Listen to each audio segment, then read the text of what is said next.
성경 말씀은 요한복음 21장 15절부터 23절의 말씀을 함께 기도하겠습니다. 요한복음 21장 15절부터 23절. 저희가 저반 먹은 후에 예수께서 시몬 베드로에게 이르시되 요한의 아들 시몬아, 내가 이 사람들보다 나를 더 사랑하느냐 하시니 가로되 주여 그러하이다. 내가 주를 사랑하는 줄 주께서 아시나이다. 가라사대 내 어린 양을 먹이라 하시고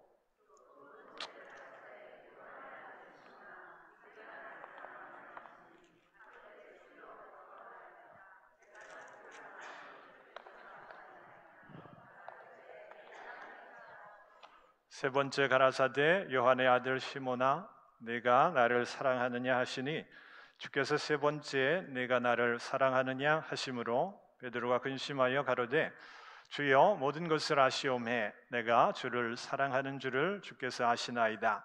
예수께서 가라사대 내 양을 먹이라.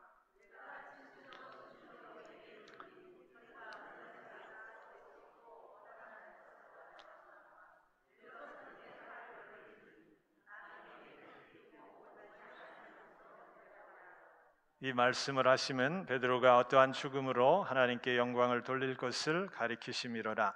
이 말씀을 하시고 베드로에게 이르시되 나를 따르라 하시니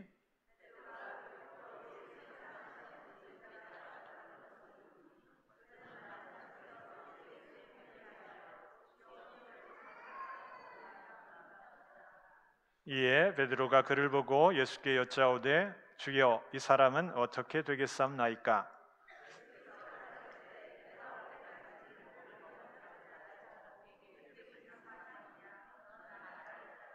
다 같이 이 말씀이 형제들에게 나가서 그 제자는 죽지 아니하겠다 하였으나 예수의 말씀은 그가 죽지 않겠다 하신 것이 아니라 내가 올 때까지 그를 머물게 하고자 할지라도 내게 무슨 상관이냐 하신 것이로라. 아멘. 연합감리교회의 목회자 파송을 보면은 로컬 처치에서 교회의 프로파일을 준비합니다. 우리 교회는 역사가 어떻게 되었고 또 회중의 구성은 이렇게 되었고 또 특별한 상황들을 적어내는 그런 프로파일이 있습니다. 그리고 우리 교회는 비전이 이런 것입니다 라고 하는 내용을 감리사님에게 리포트를 합니다. 그러면 감리사님은 그 다른 감리사님들과 또 감독님과 함께 캐비넷 모임을 거쳐서 그 교회에 가장 적합한 후보들을 선정을 해서 또 보내게 되지요. 그래서 SPRC 위원들과 함께 모여서 인터뷰라고 할 수 있는 인트로덕션의 시간을 갖습니다. 그 과정을 거치면서 그 캔디데이트의 교회의 프로파일과 비전과 또 맞다고 그렇게 판단되면 결정을 하게 되지요. 감독님, 이분을 교회 목회 담임자로 파송해 주십시오 하는 그런 과정을 거치게 됩니다. 그 과정 가운데 캔디데이트에게 또 여러 가지를 질문을 하고요. 또 비전을 물어보고 또 교인들은 미리 또 우리 교회에 이런 목회자가 또 오시면 좋겠다 하는 그런 바람들 SPRC 위원들에게 여러분 말씀해 주십시오. 그러면 그 모든 것들이 다 수렴되어서 또 말씀과 또 비전과 또 소통과 이 모든 리더십에 있어서 또 꼭 필요한 그런 담임 목회자가 또 세워질 줄 믿습니다. 여러분 이렇게 어떤 리더나 또 서번트 일하는 일꾼들을 뽑을 때에 어떤 자격을 묻습니다. 과연 적합한가? 그 사람의 마음과 또 성실한 삶의 모습과 비전의 모습과 함께 일하는 어떤 일의 그런 관계의 능력들 여러 가지를 기준으로 해서 사람을 택하고 뽑는 것이 너무나도 일상적이고요 현실적인 우리의 모습입니다. 그런데 성경을 보면 예수님께서는 그렇게 제자들을 뽑으시지는 않으셨어요. 제자들을 뽑으셨을 때에 그 제자들의 삶의 흔적들을 다 조사하고 능력을 평가하고 또 꿈을, 대인관계를 다 물어서 그렇게 제자들을 뽑으신 게 아니지요. 처음 제자들, 여러분 베드로를 뽑으셨을 때 생각해 보십시오.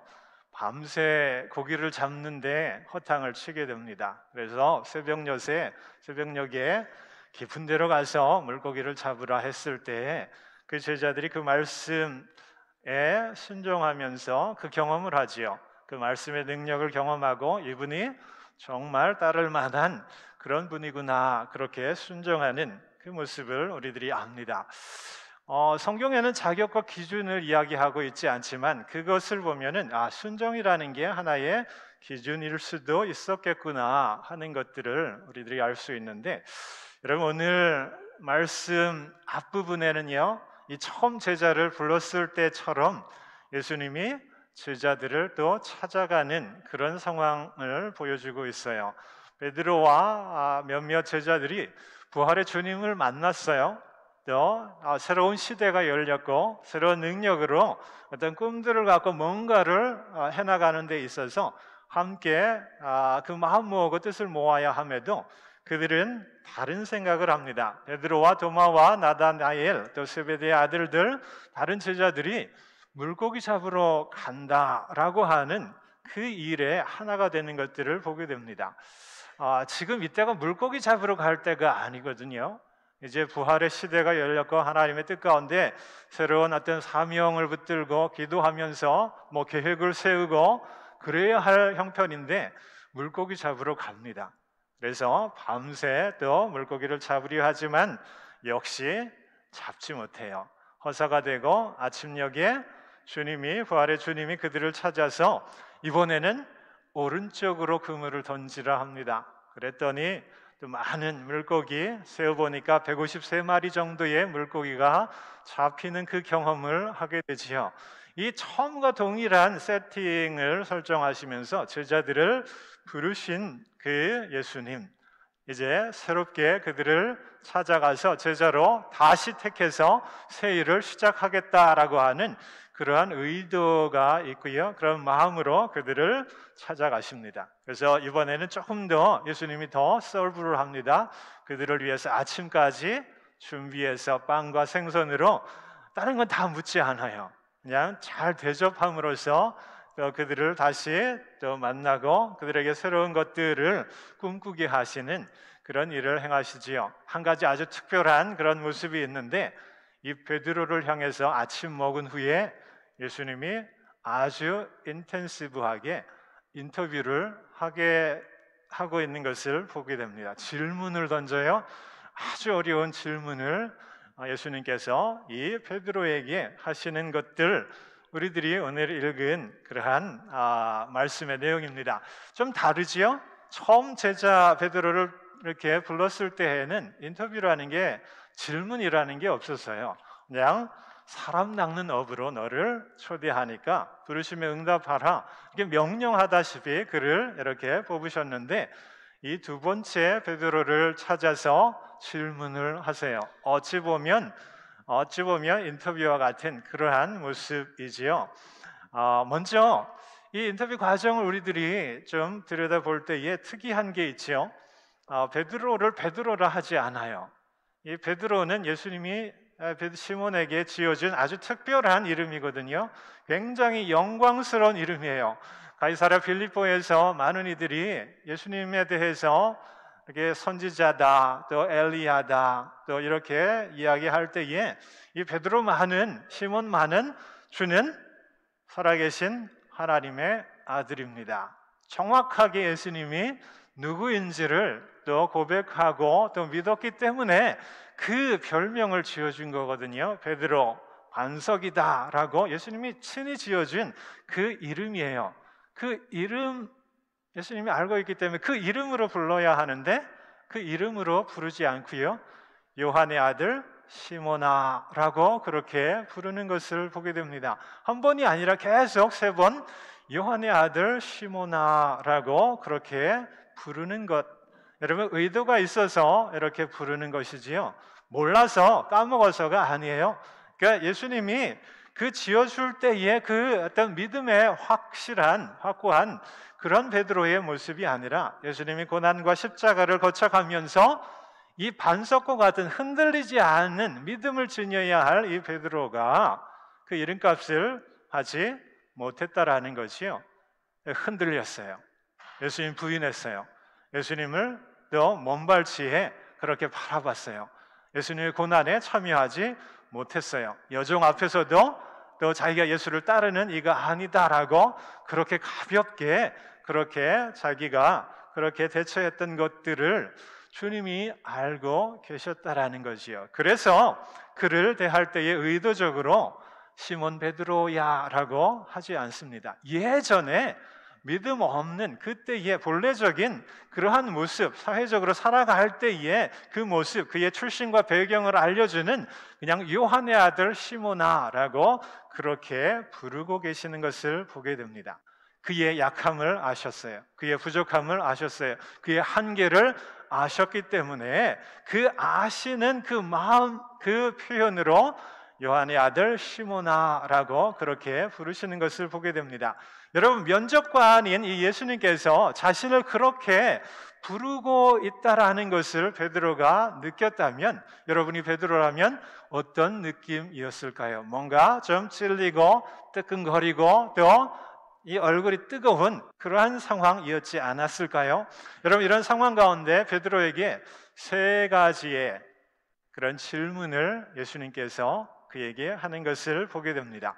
우리가 생각 없이 읽으면은요, 그냥 훅 읽어버리면 똑같은 질문인 것 같아요. 동일한 질문에 동일하게 대답한 것처럼 그렇게 보여지는 그러한 부분입니다. 그러나 좀 디테일하게 보면 이 질문이 조금씩 다르고 뉘앙스가 다르고 초점이 다른 것을 보게 됩니다. 첫 번째 15절에 예수님이 질문을 하시는데요, 이 요한의 아들 시몬아라고 똑바로 쳐다보시면서 그에게 질문을 하세요.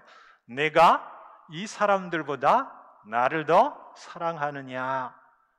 신약학자들이 이 부분에 굉장한 원문과 번역에 논란이 있다라는 것을 인정을 합니다. 세 가지로 그렇게 많이들 해석을 해요. 먼저는 정말 주님보다 이 사람들, 같이 그 물고기 잡는 이 제자들, 이들을 더 사랑하느냐, 이런 뜻으로 해석하는 이들이 있고요. 또 이 제자들, 이 같이 물고기 잡으러 간 그 제자들이 주님을 사랑하는 것보다 베드로 너가, 시몬 너가 나를 더 사랑하느냐, 이렇게 해석하는 또 경향이 있고요. 또 한 가지는 이것들로 규정을 하는 거예요. 물고기 잡는 것, 또 불을, 또 생계를 얻는 이 세상적인 것, 이것들이 정말 주님보다 더 사랑할 만한 그런 것이냐? 여러분은 어떻게 생각하십니까? 여러분, 평소에 이 베드로가 호언장담을 했거든요. 주님이 어떤 상황 가운데 이르러도 저는 주님 끝까지 할 거예요. 주님 고난에 또 죽음에 이르지 않도록 제가 주님 곁에 있을 거예요. 그렇게 믿음을 자랑하고요, 호언장담을 했던 베드로의 모습을 여러분 아실 겁니다. 그런 어떤 배경 가운데 이 말씀의 뜻은요, 다른 제자들이 주님을 사랑하는 것 그 이상으로 네가 나를 사랑하느냐, 이것이 더 정확한 원문의 뜻에 가까운 번역이다, 그렇게 신약학자들이 마음을 모으고 있습니다. 여러분, 질문을 하시는 의도는 명확한 거예요. 수석 제자로서 또 많은 이들 앞에서 자기의 믿음을 자랑하고 주님이 어떤 상황 가운데 나는 끝까지 따르겠다라고 고백한 너였지만 고난 앞에, 죽음 앞에 너의 모습을 들여다보면 어떠했느냐라는 거지요. 정말 지금 그렇게 다른 사람들보다 나를 더 사랑하느냐라고 하는 그 질문을 던집니다. 여러분, 모든 것을 아시는 그 주님 앞에 베드로가 대답을 해야 했어요. 어떻게 대답을 해야 했냐면 둘 중에 하나예요. 네, 주님, 저는 이 사람들이 주님을 사랑하는 것보다 더 주님을 사랑합니다. 이렇게 대답을 해야 했거나, 아닙니다, 이 사람들이 주님을 사랑하는 것보다 제가 더 주님을 사랑하지 못했습니다. 이렇게 두 가지로만 대답을 해야 돼요. 그 질문에 맞게 대답을 하려면. 그런데 베드로는요, 다르게 대답하는 것을 여러분 보게 됩니다. 이 사람들보다 라는 것을 완전히 괄호 안에 넣습니다. 그러면서 주님 아시잖아요. 제가 주님을 사랑하는 것을, 이렇게 대답하고 있거든요. 여러분, 조금 질문자의 의도와 대답하는 자의 의도가 다르지만 그 속에 베드로의 진심이 담겨 있다라는 거예요. 그가 보기에 정말 별다르지 않은 거예요. 정말 수석 제자로서 주님으로부터 베드로라고 하는 그런 별명을, 이름을 받은 자기도 믿음 면에 있어서는 고난 가운데 다른 제자들보다 더 주님을 사랑하지 못했다라는 것을 그가 알고 있었기 때문에 그런 거예요. 그럼에도 그 마음 가운데에는 주님 사랑하는 마음이 있었기 때문에 그것을 이렇게 표현하는 거예요. 주님 아시잖아요. 제가 주님 사랑하는 것을, 이렇게 대답을 합니다. 여러분, 이 베드로의 대답이 궁색한 대답입니까? 아니면 여러분이 예수님이라면 어떻게 그것을 받아주시겠어요? 예수님이 그 베드로의 대답을 보시면서요, 들으시면서 이 말씀을 하세요. 합격. 첫 번째 질문에 합격했다라는 거예요. 그래서 내 어린 양을 먹이라 라고 그렇게 예수님이 대답을 하시는 것을 보게 됩니다. 이 대답이 마음에 들지 않았다면 예수님이 내 어린 양을 먹이라 하지 않았을 거예요. 그렇죠? 그러나 예수님도 이 베드로의 마음 속에 있는 이 갈등과 또 그 긴장, 또 송구한 모습들을 너무나 잘 알고 있었기 때문에 그렇게 봐주시는 것을 우리들이 보게 됩니다. 여러분, 두 번째 질문을 하는데요, 두 번째 질문은요, 내가 나를 사랑하느냐라고 하는 질문이에요. 이 한글은 동일하게 표현되어 있는데 영어의 표현은 이겁니다. Do you truly love me? 이런 거예요.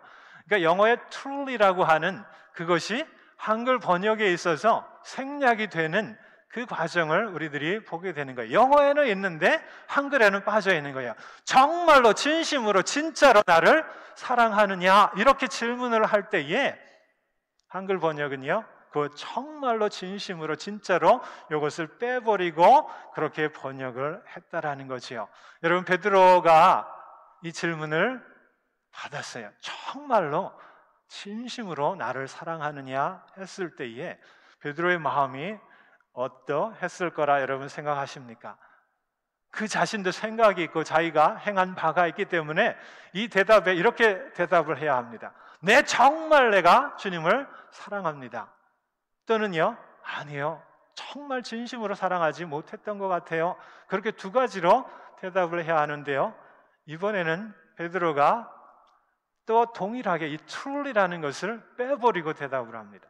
주님 아시잖아요.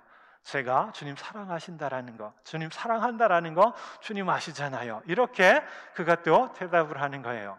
여러분 어떠세요? 이 truly, 진심으로 이걸 빼버리고 마지못해 어떻게 궁색하게 대답했을 것 같은 이 대답을 주님이 들으셨을 때에 여러분, 주님이라면 어떤 점수를 주시겠어요?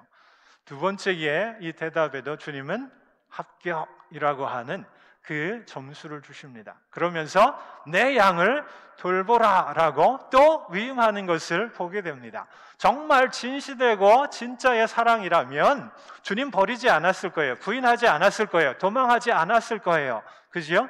그럼에도 이 베드로는요, 누가 보아도 진짜 진심으로 주님 사랑하지 못했던 그 부분을 자기도 알고 있었기 때문에 이 자책하고 회개하고 주님 앞에 용서를 구하는 마음으로 요 부분은 빼버린 거예요. truly라고 하는 것은 빼버리지만 여전히 주님을 사랑하고 있다라는 마음만은 주님이 알아주기를 원하는 그 마음으로 그렇게 대답한 것을 보게 됩니다. 여러분, 세 번째, 이 주님이 질문을 합니다. 이번에는요, 내가 나를 사랑하느냐, Do you love me? 라고 하는 아주 심플한 질문만 한 거예요. 처음에 이 사람들보다, 두 번째 truly, 이거 다 빼버리고요, 이제 직접적인 이 질문만 합니다. 정말 사랑하느냐, 나를. 이 세 번의 똑같은 뉘앙스의 질문을 받았을 때에 베드로의 마음이요, 오늘 성경에 보니까 근심했다라고 그렇게 번역이 되어 있는데요, 영어에 보니까 Peter was hurt라는 거예요.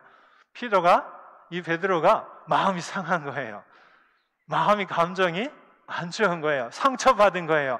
왜 동일한 질문을 3번이나 그렇게 하실까에 대해서 그 자신이 순간 생각을 한 거지요. 나를 의심하는구나. 주님이 나를 의심하는구나. 주님이 나를 믿지 못하는구나 라고 하는 것을 그가 알게 되는 거지요. 그래서 그의 마음이 하트됐다라는 거예요. 이것은 반증이거든요. 여전히 주님에 대한 사랑의 마음은 있는데 주님이 그걸 알아주지 않기 때문에 마음이 상한 거예요. 주님에 대한 사랑이 없다면 마음 상할 이유가 없지요. 사랑의 마음은 있는데 그것이 어려운 순간에 위기의 상황 가운데 그 사랑의 열매로 구체적인 증거로 드러나지 않았을 뿐이지, 어쩌면 반쪽 사랑을 그가 갖고 있었을 뿐이지 주님 사랑하지 않은 건 아니거든요. 그러니 그의 마음이 상한 거예요. 얼굴이 근심으로 변하게 되었을 때 주님이 그 표정을 읽습니다. 그러면서 주님이 그에게 합격하면서 내 양을 먹이라 라고 그렇게 말하는 것을 보게 됩니다. 여러분, 이 세 번의 질문을 좀 정리해 보면요, 이거예요. 이 시몬의 대답은, 주님, 제가 다른 사람들보다 더 나은 믿음으로, 사랑으로 주님을 사랑하지 못했습니다. 정말 진심으로 주님과 끝까지 함께 하지 못했습니다. 또 주님, 그렇지만 내 마음이 주님을 사랑하는 거 아시잖아요. 이 마음이 제대로 표현되고 행동으로 나타나는 완전한 사랑이지는 않았지만, 여러분, 제가 주님을 사랑합니다, 이렇게 대답을 한 거거든요. 주님이 그 모습을 들여다보면서 계속 긍정적인 그런 점수를 주세요. 합격의 점수를 주시고요, 내 양을 먹이라, 어린 양을, 내 양을 돌보라, 내 양을 먹이라 라고 그렇게 그를 믿어주고 또 그의 대답을 그렇게 긍정해 주신 것, 여러분, 이것에 우리들이 주목해야 합니다. 이 요한의 시몬의 사랑에 사실은 포커스가 있는 게 아니에요. 주님이 그의 대답을 높여주신 것, 인정해 주신 것, 받아주신 것, 그러므로 다시 기회를 주시는 이 프로세스를 보면 사랑이 완벽하고 부족함이 없고 온전해서 그렇게 점수를 주신 게 아니에요. 보면 주님이 그의 시몬의 마음을 읽으신 거예요. 그 약하고 부족하고 온전하지 못하지만 여전히 주님을 사랑하는 그 마음, 그것이 정직하게 그렇게 표현되고 있잖아요. 그죠? 거짓으로 위장하거나 변명하지 않아요. 이 베드로는요, 주님 앞에 이 짧은 순간에도 자기가 이 사랑에 대해서, 자신 없는 모습에 대해서 변명하고 수정하고 이렇게 합리화하지 않는 정말 솔직한 그런 표현과 고백 속에 짧은 그 마음을 다 쏟아내는 것을 보게 됩니다. 정직이다라고 하는, 솔직함이라고 하는 그것을 주님이 보신 거예요. 그 가운데 또 다른 내일을 또 보신 거지요. 그래서 그 내일에 대해서 또 그 길을 열어주시는 것들을 보게 됩니다. 여러분, 성경의 대표적으로 하나님 앞에 정직했던 인물이 다윗이에요. 다윗 여러분 아시잖아요. 목동의 아들로 태어납니다. 하나님의 축복과 능력 가운데 왕에 이르게 되지요. 그러나 그것에 대해서 감사하고 또 그렇게 하나님 예배하는 것이 아니라 어느 순간에 교만합니다. 또 경건의 그 관계를 하나님과 세우지 못하고요, 죄에 빠지게 되지요. 바세바와 간음을 하게 되고 그 남편을 총포하여 살인하게 됩니다. 또 충성된 부하를 살인하고 또 이 모든 죄를 덮으려 하지요. 그러나 나단이라고 하는 예언자가 그를 책망하자 그 자기의 죄를 인정을 합니다. 그리고 하나님 앞에 눈물로 죄를 회개하면서 또 용서를 구하게 되지요. 내가 죄인입니다. 죄를 지었습니다. 하나님의 은혜에 걸맞지 않는 삶을 지었습니다 하면서 하나님의 용서와 또 긍휼을 구하게 됩니다. 정직하게 죄에 대해서 그가 임하였기 때문에 이것이 성경에 길이길이 기억되고 전승되는 것들을 보게 됩니다. 그때에 시편 51편을 그가 지어서 그 마음을 성경에 담아내고 있는데요, 하나님께 정한 마음을 내게 주십시오, 또 정직한 영을 내게 주십시오 라고 하는 그런 마음으로 노랫말을 지어서 시편의 노래 가사로 그렇게 많은 이들에게 자기의 죄에 임에도 하나님 용서하고 새로운 그러한 삶을 열으셨다. 이것을 노래로 전해준 그것이 시편의 말씀입니다.